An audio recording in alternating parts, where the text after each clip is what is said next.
It's an immense pleasure for me to be here and speak on the euro and my book, The Tragedy of the Euro. In fact, the Slovakian translation is the first one that is going to be published. We will have a second English edition, a German edition, Romanian, a Bulgarian, a Polish, Italian, Spanish. I think that's it for the moment. But Slovaks seem to be faster when it comes to the euro, so you got the first translation. I started writing my book.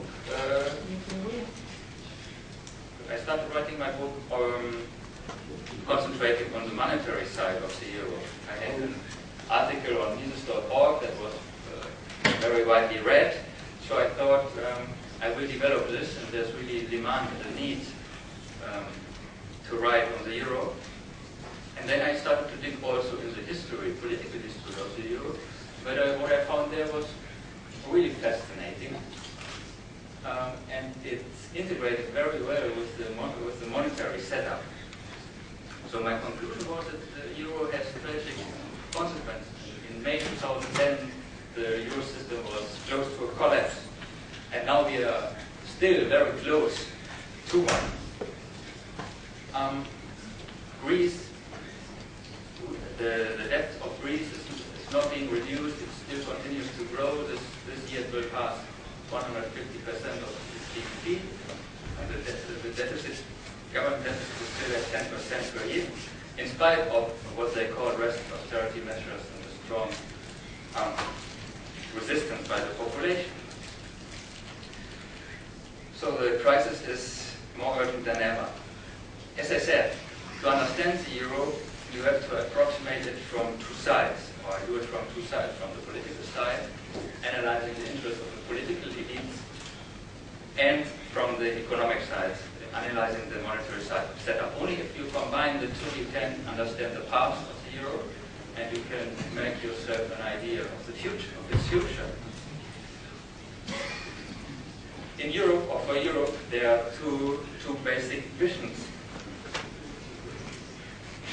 in the history of Europe. The first vision is the classical liberal one. The founding fathers, like Robert Schuman, Konrad Adenauer, Alcide de Gasperi, all German speakers and Christian Democrats, they were still closer to this vision, the classical liberal one. They were influenced by the experience of World War II. They thought that we need free trade that peace prevails in Europe. So for this classical liberal vision, the most fundamental Christian and European value is individual liberty. In this vision, there are sovereign states that defend private property rights, there are open borders, and the free exchange of goods, services, capital, and ideas.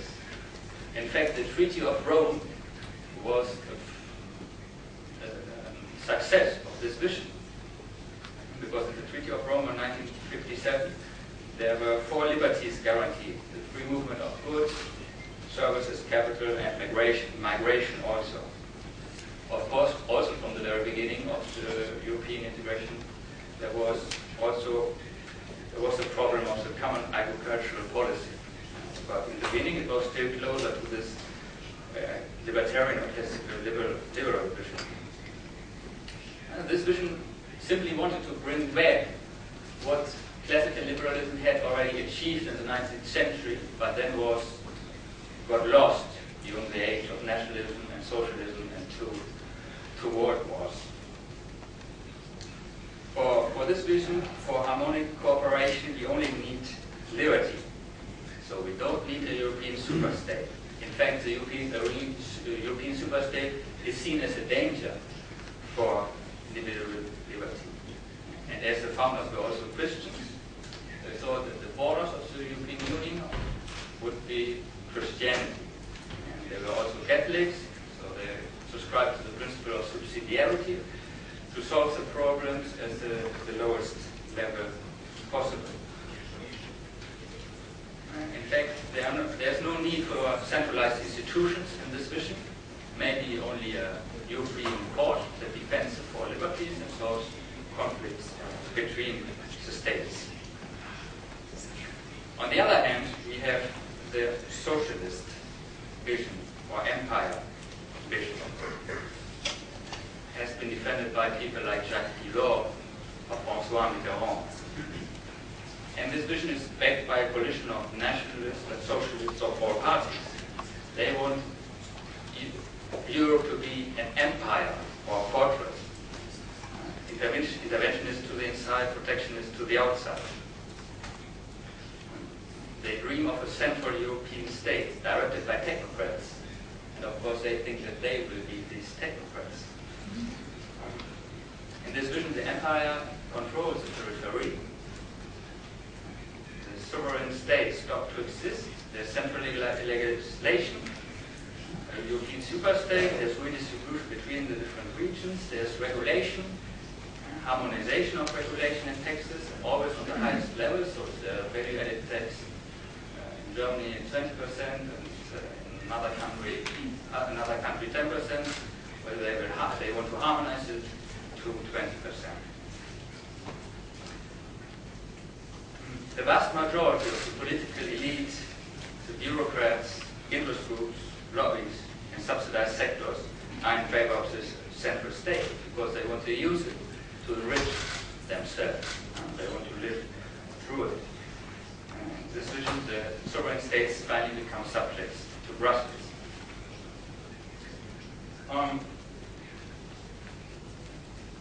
This idea of a central European state is not nothing new. Already there has been other attempts to achieve it. Charles the Great, Napoleon, Hitler, Stalin, they all wanted to institute one European superstate, but they failed. They tried military means, and now they use political means. And the tactic of the socialist vision is to use crisis situations to introduce new institutions and to grab more power. For example, the EU Commission already acts like a protectorate of Greece or Portugal. They tell them, or Ireland, they tell them how to reduce the deficit. Protectorate to protect supposedly against bad speculators. The ECB also expanded its powers. During the crisis, they started to buy government bonds. Also, new institutions were installed, the European Financial Stability Facility and later the European Stability Mechanism. So we have this side, this fight. This has been a fight through human history between liberty and socialism. And this has also occurred in the EU. And of course, more power to the central state means less individual liberty. So there's a conflict between the two visions.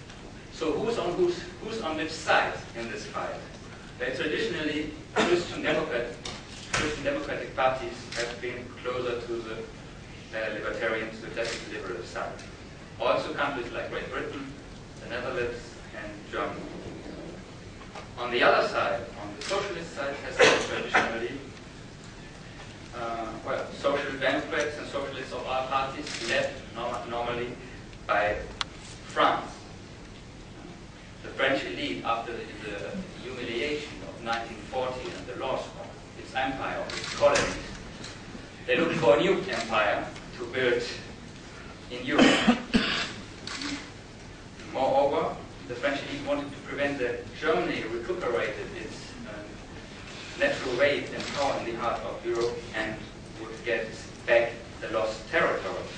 So the idea was to get Germany to absorb it into a socialist European Union under the leadership of France.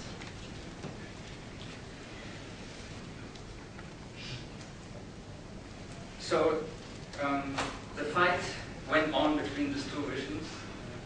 It looked like the socialists were going to win.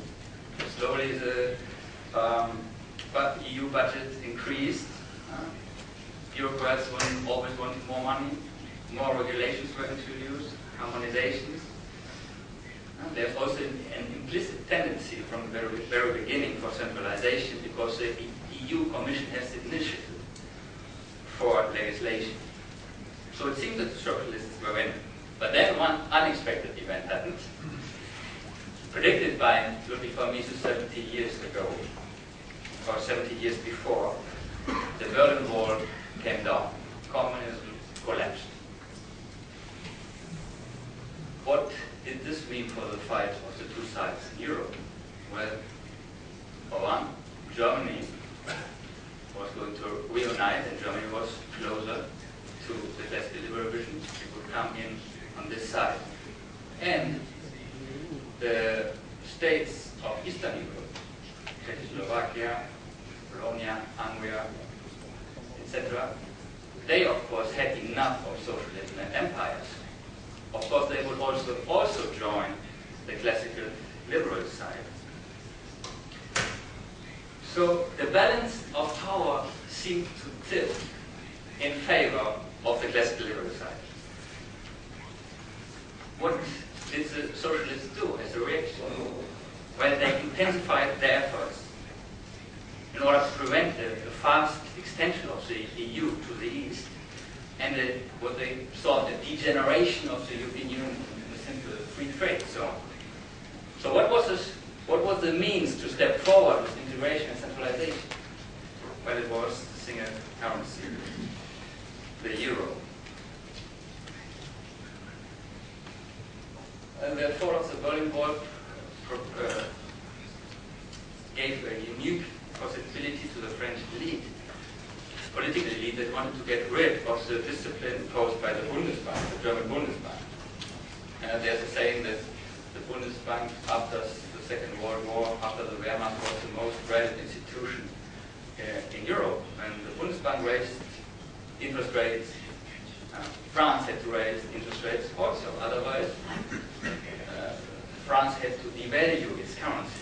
And this would have been a clear sign to the population that there was inflation going on. So they had to raise the interest rates also. That meant that they could monetize government debts in a less efficient way. So they had to spend less.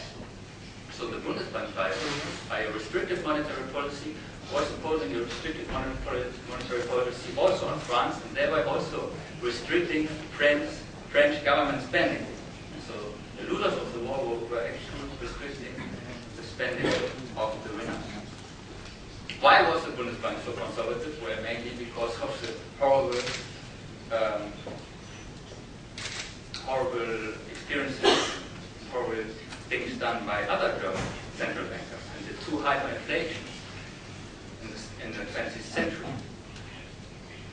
In fact, German politicians always fought against the Bundesbank. However, they could not win this battle because the Bundesbank had a very strong support in the German population. Any politician that would try to touch the independence of the Bundesbank were in danger of losing votes and losing the next election. So no one really dared to touch the independence. And the Bundesbank was thereby putting a limit for French inflation and French government spending. Of course, the French wanted to eliminate the Bundesbank and get their hands on the DIMA. In fact, there was, at the end of the 80s, there was a meeting between French and German politicians, and the Germans wanted to discuss some short-range atomic bombs that France had stationed near the border and that could only explode in Germany. So Germans said, well, what can we do something about this? Then the French responded, well, let's first talk about the German atomic bomb. And then the Germans were surprised, how is this? I mean, they said, well, you know that we don't have atomic bombs. We are not allowed to have atomic bombs. And the French then responded, well, we are referring to the Deutsche Mark, to the DIMA. So they really saw it as power, as something that would restrict their government spending, and they wanted to get rid of the Bundesbank. And the fall of the Berlin Wall was the possibility to do this, because François Mitterrand demanded the single currency in exchange for his permission to reunification. Last September, archives were opened, and it's now a proven fact that he demanded the single currency in exchange for his permission for reunification. How was he in a position to do that? Well, the situation was like follows. There was still no peace treaty after the Second World War. Germany was still occupied by the Allies. Of course, France was militarily vastly superior to Germany. And Mitterrand actually threatened Germany by saying, if we don't step forward now with European integration, if we don't introduce the single currency, then we will have a situation like 1913. So Kohl gave in, and this was the end of the D-Mark, which was an important victory for the socialist side, because the euro provoked sovereign debt crisis that then can be used for centralization of political and fiscal power. And of course, the end of the euro would mean the end for the socialist vision, at least in the short and middle term. And therefore politicians will do everything to defend the euro. So let's now look a little bit more on why high inflation countries, or the Club Med, wanted the euro. What were the advantages? Well, I talked about one already, to get rid of the Bundesbank. For France, it was the power question. They would also get the prestige of the Bundesbank for the new common currency. And then there's also seigniorage. Seigniorage is the profit from central bank money production.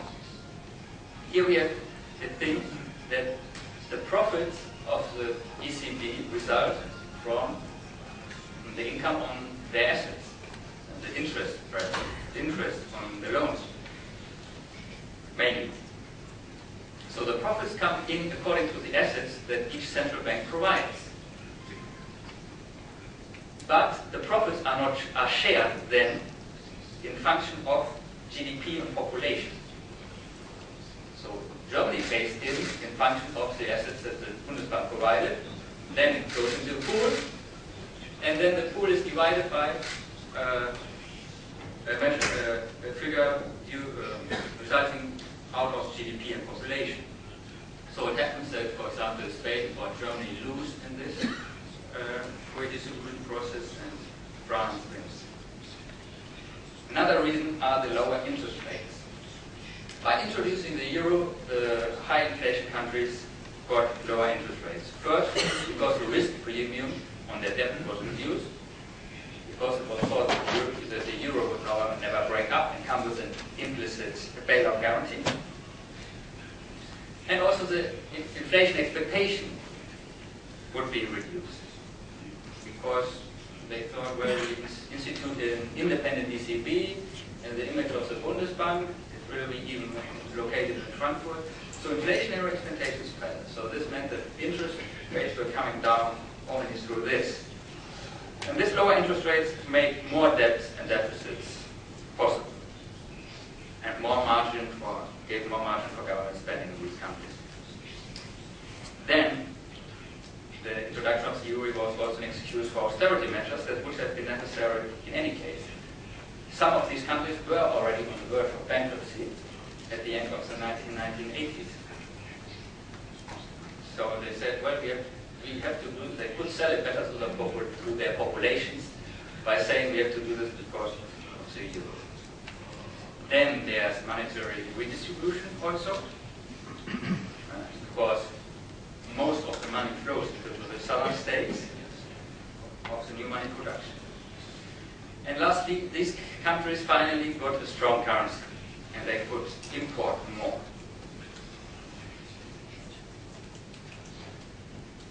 Before the euro, they had big currencies.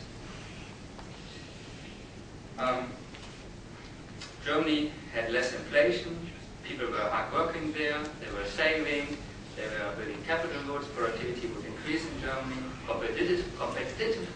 competitiveness would rise, there would be more exports, and as a result, the D-mark was steadily appreciating. And this meant that the benefits of this hard work and productivity would be spread to all the population. With the higher currency, German companies could import cheaper, and Germans could also import cheaper from abroad. And most importantly, they could also vacation cheaper. So the standard of living was increasing by this in Germany. But not anymore. Now the advantages of hard work and exports are spread also to the south, to southern Europe. The south has now a stronger currency than it would have had otherwise. So that means that they could import cheaper. And coupled with the lower interest rates, that led to an import boom. And also the new money flows mainly in there. Consumption increased, there were no savings there, wages increased, and productivity did not rise sufficiently. They became uncompetitive, they lived beyond their means, and all this financed by this cheap debt. So this created a consumption and construction boom. So now I have some graphs to show this, illustrate these reasons. This is showing how the interest rates were reducing for these countries by the introduction of the euro. Even before the euro was introduced, when markets saw that, well, these countries will join the euro, interest rates converged to the German level. The red one is Germany, and the other converged to this level. Greece only joined the euro in 2001, so it was, at this point in '98, it was not still not clear when it would join, so this is a difference. But the others already came to the level of Germany due to the implicit bailout guarantee. Here is that Germany has this export surplus that gives rise to a tendency towards a strong currency, while the southern states have import surplus that balances, that give rise to a weaker currency in 2009. And this is over time, from 1994 to 2009. You see that the German and Dutch surpluses are compensated partially by the southern deficit. Here we see how these countries got ever more uncompetitive. They lived beyond their means. They increased wages and imports. So these are unit labor costs. So the higher the costs, the more uncompetitive you are. They have increased for Ireland, Greece, Spain, France, and Italy. But on the other hand, for Germany, the green one, they have been reduced also for Austria. The Netherlands and Belgium have increased only a little bit. So in Germany, as a result, standards of living stagnated. You can see this by this retail sales. It was not really flat, no increase in the standard of living for 15 years, while other countries increased their consumption, for example, US, France, UK. But most clearly also Spain, from 2000 to 2007, more than 20% increased the retail sales. And then, due to the crisis, they collapsed. The new money, as I said, flew mostly into southern Europe. You see that Germany is the fat blue line. It's mostly at the lower limit, while Spain has a high growth of M3, Italy, Portugal, and Greece also. Okay, so these were the reasons why Southern Europe wanted Europe. But why wanted Germany leads the euro? The German population were not asked so often. Yeah, of course they are not asked because they voted once for Hitler. So this they are Then economists were against the euro. Lawyers said it would be unconstitutional because it would be giving up sovereignty. So why did they say yes? Why did they say cold yes to the euro? Well, one is the pressure put by France, by Mitterrand. They wanted the euro as an exchange for his permission for euro unification. But then there was also that the political elite also wanted to get rid of the Bundesbank, the German political elite. In fact, they wanted, many of them were in favor of the socialist vision for Europe. They wanted higher taxes, more tax harmonization, upwards, etc. And there were interest groups that wanted the socialist vision to go on. Of course, they wanted harmonization of labor standards to go on, harmonization of environmental standards. Environmental standards were the highest in Germany, so they wanted that the other countries also suffer from these high standards. And exporters, big experts of exporters, were in favor of the euro because then this competitive devaluations would cease to exist and the pressure to innovate would be less. But again, here you have to be careful. For an individual person, the interesting thing is not to export, the interesting thing is to import. And lastly, the German elites wanted to prevent a sovereign and financial collapse. Why? Because many countries at the beginning of the 1990s, especially Italy and Belgium, were already on the verge of sovereign default or bankruptcy. They were indebted to the top. And if they would have defaulted on the debt, this would have brought down their banking system, and by this probably also the German banking system, and also the German government. So they wanted to prevent this, so they said yes, we merge to this bigger thing, to the euro. So these are the political reasons, and here ends the political analysis that you will see integrates very nicely. One could always see almost say beautifully with the monetary analysis. So the ECB has a monetary monopoly. That means it creates the monetary base, and on this base, the banking system, the fractional reserve banking system, creates money. They have received the privilege to have fractional reserves in exchange for financing the government deficit. And I will explain how this works now. So, this is how it works in Europe. The government has a deficit, spends more than it receives in taxes. So for the difference, it just issues print bonds. The banking system buys these bonds. Why? Because they can take these bonds and give it to the ECB as collateral. And with this collateral, they receive more reserves.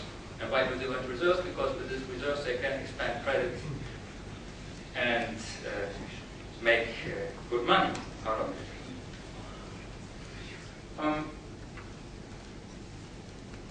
Here in the EU, there's no need for the ECB to really buy the bonds. It's sufficient that it just accept them as collateral. Has the same effect. The monetary base is increased, and the banking system bought the bonds because they can use them as collateral, as preferred collateral, with the lowest haircut. And then it's not, the deficit does not really hurt. You pay then the interest on the bonds to the banking system, and the banking system pays interest for their loans to the ECB, and then the ECB pays back the profits to the government. When the principal comes down, comes due, you just issue a new bond. And so you can finance the deficit continuously.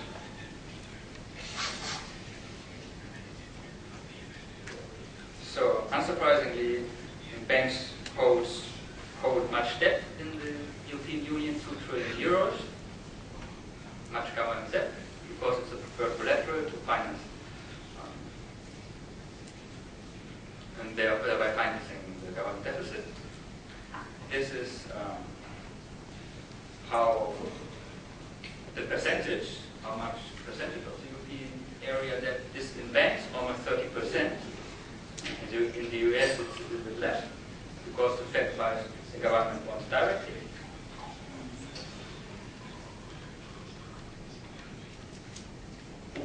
And there's also another indirect monetization that I will explain now. Again, this is what we have seen before. The government sells the bonds against the money. The banking system goes to the ECB, receives new reserves. What do the banks do now? Now they have more reserves. Now they can give more loans to entrepreneurs, to investors, and these will do investment projects. They will pay workers. They will pay factors of production. So the new money flows. The banking system now can produce more money, and this new money flows to the owners of the factors of production. What do they do with the money? Well, they will consume part of it, but they may also invest part of it. So they might invest in insurers, in hedge funds, pension funds, investment funds. And what do these funds buy with this new money? Well, part of it will buy the most liquid assets.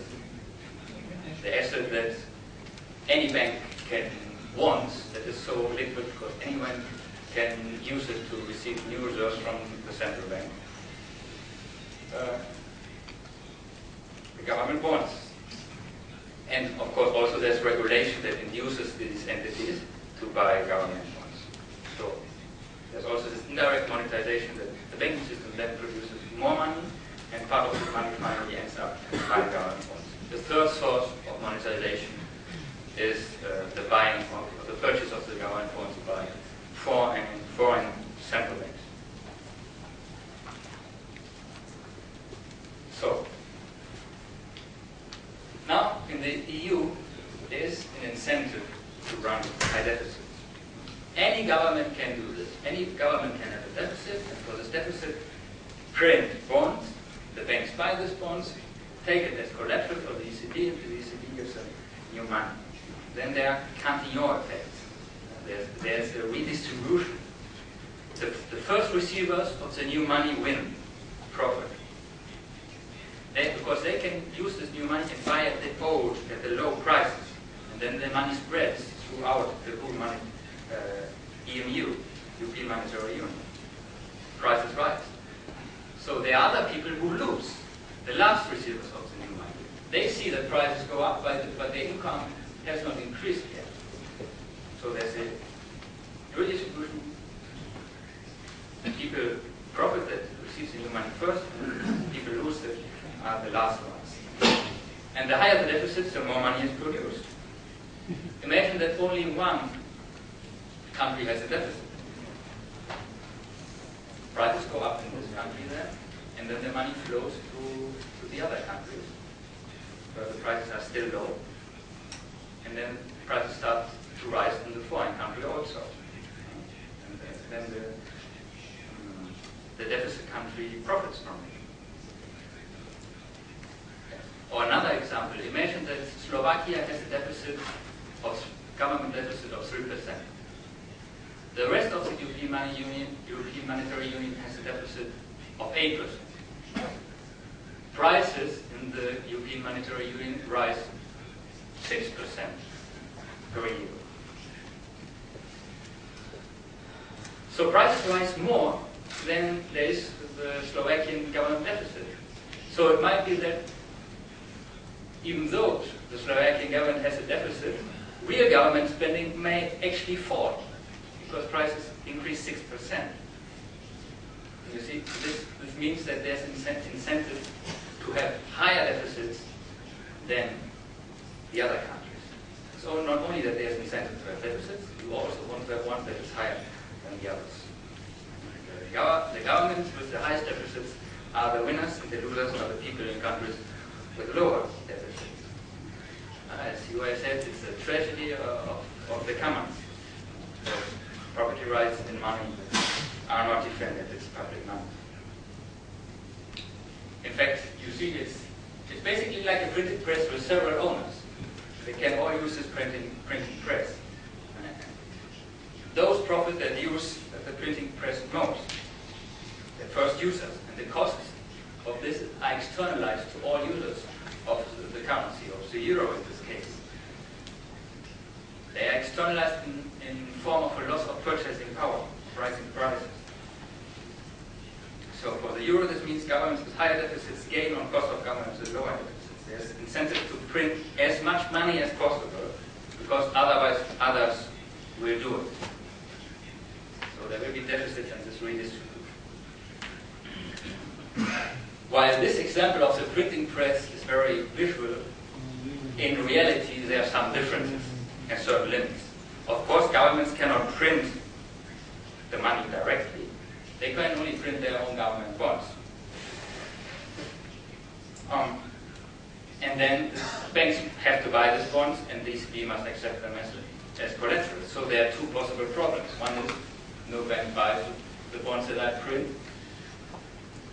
This may be because the interest rate on it is too low, or they think I will default, or because they think the rating will be lowered, or also the problem, the risk resulting of the bonds are of longer maturity than the loans from the ECB. And there's also a haircut involved. And the second problem is, of course, that the ECB will not monetize it. It will say, no, you can offer me this collateral, but I won't give you more loans.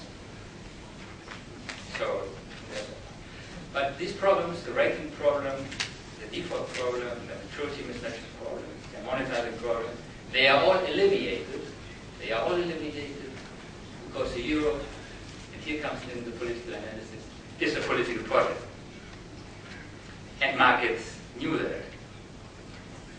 The euro came with an implicit bailout guarantee that now has become explicit. And politicians now say so also. They say they will do anything to save the euro. This reminds me on World War II rhetoric, the total war. We will do anything to save the euro. How can someone say such a stupid thing, that they will do anything to save the currency? Well, it's the project of the socialists, and the ECB has also demonstrated its support for it. It has bought government bonds, even though it said it would not do so. It also accepts junk-rated government bonds, even though it has said that they would not have special rules for single countries. Well, these were the limits on the printing press, which are alleviated by the political project. Then they actually tried the political limit for the deficits, the Stability and Growth Pact. They impose, the Stability and Growth Pact says the governments can only have a limit deficit of 3% of GDP. However, the Stability and Growth Pact was a total failure because there are no automatic penalties. France and Germany, for example, in 2003 onwards had more than 3%, but there were never penalties. Until today, there were 73 times governments exceeded the deficit limit of 3%, but no one penalty was imposed. But the main problem is that the governments are their own judges. They have to decide on themselves if penalties are imposed. So in 2010, for example, all countries had more than 3%, only 2, Finland and Luxembourg, had less. So the euro, in this sense, is self-destructive, and it provokes sovereign debt crisis. And then these debt crises are used for centralization, as we see now. It also provokes uncompetitiveness.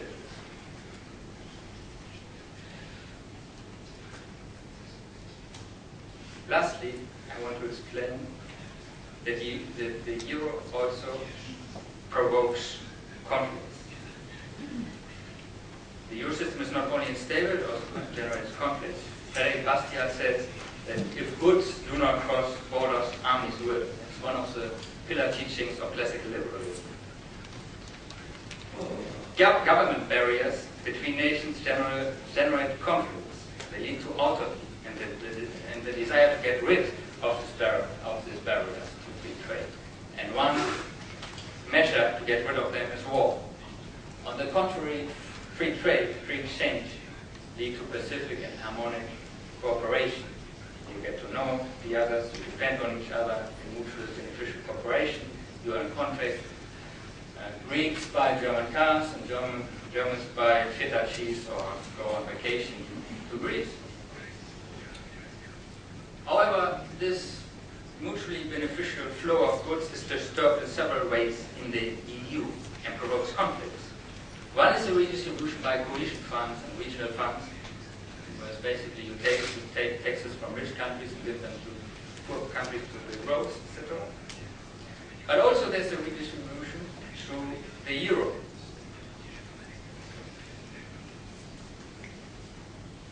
There's no mutually beneficial exchange anymore, but monetary redistribution. Take the example of Greece.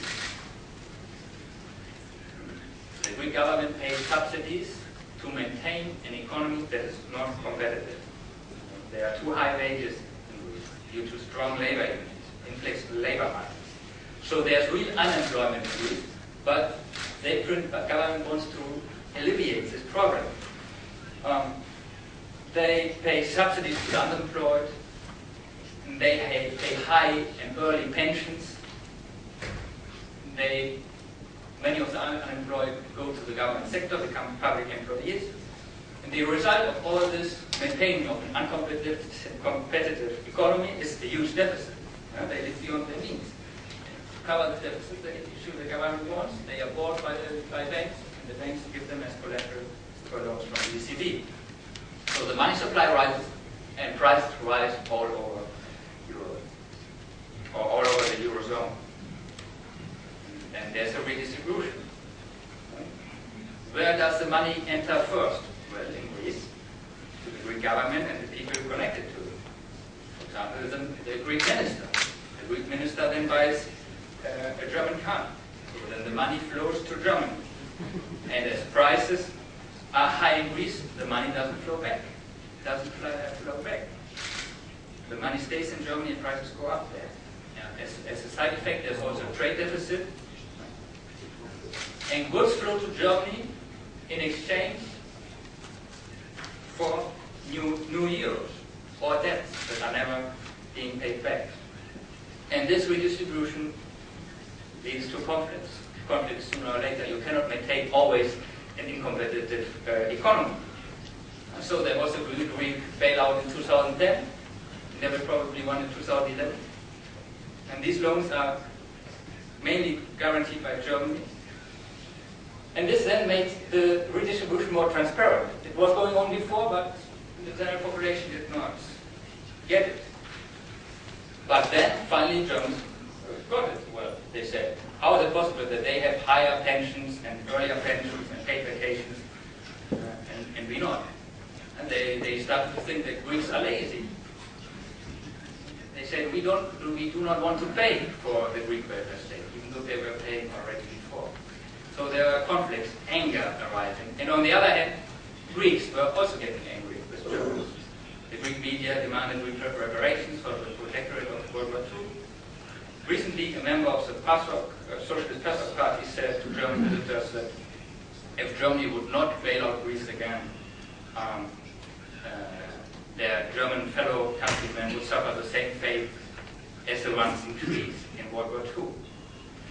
So you see that the harmonic cooperation of the free market is substituted by conflicts generated by the incentives of the euro system. The conclusion, the euro is a political project. It's naive to think that the euro has been introduced to reduce transaction costs or to end monetary nationalism. Or it has been introduced because it leads to centralization. The European economic government to deal with the problems of excessive debts. So there are three basic possibilities for the future. The first is to reform the Stability and Growth Pact, impose automatic penalties and strong ones, and kick countries out that do not fulfill. This, of course, implies hard reforms in the peripheral countries, labor market reforms, privatizations, reductions of government spending, and a reduction, severe reduction also of living standards of living. Will this happen? You figure. The second possibility is that the Eurozone breaks. Germany says enough is enough, we leave the euro, introduce the D-mark. Or the Greek government says, well, we don't want to do this austerity measures and we think we will default on our loans and then we want to devalue to solve our problems this way. And lastly, there's the last option is that there is centralization, a transfer union. There's an economic government, the rich and responsible government pay for the poor and less responsible ones. There are Eurobonds issued collectively, the ECB buys more government bonds. Of course, then the incentives for deficits continue. The power of the central state increases. There will be more regulations, more taxes, and possibly finally hyperinflation. This implies also an enormous responsibility for Slovakia. And let me end with this. I have high hopes here, because Slovaks have resisted the centralization in the EMU more than any other country. Slovakia was the only country that did not participate in the first Greek bailout. Why would you? The income in Greece is 50% higher than in Slovakia. Why would hard-working Slovaks bail out lazy Greek bureaucrats? Also, Slovak politicians have said that the EFSF was a mistake, and maybe, hopefully, they will say no to the European stabilization mechanism. So there's resistance even within the government. The SAS leader Richard Sulik said, "We are here to defend interests of Slovak citizens and not those of foreign banks, which have for a long time been making profits on high interests on loans to irresponsible countries." Wise words, wise and true words. In my home country, almost no one dares to say so. So I have really high hopes for the Slovakian people to be the example for Europe. It's a chance to be the heroes of civilization, to bring the whole project of the socialist vision for Europe down. First, you have to bring, of course, the euro down, the instrument towards centralization. For example, if Slovakia does not agree to the bailouts, to the ESM, if it does not participate, other countries may follow the example. Finland, for example, may follow, and then the Netherlands. I don't have high hopes for the servile Germans, but finally they would also fall. And then the euro could fall apart. Slovakia could be the first here also leaving the euro, setting a precedent, then Finland and others, Germany, would follow. And then these countries should use the opportunity for a fundamental monetary reform and introduce a 100% commodity standard, like the full gold standard. So Slovaks can already be really proud of what they've done in their resistance. But I urge you to press on a little bit more, and you could trigger the downfall of the euro, and with it, the monster of the socialist European Union. Our future is in your hands. Thank you very much for your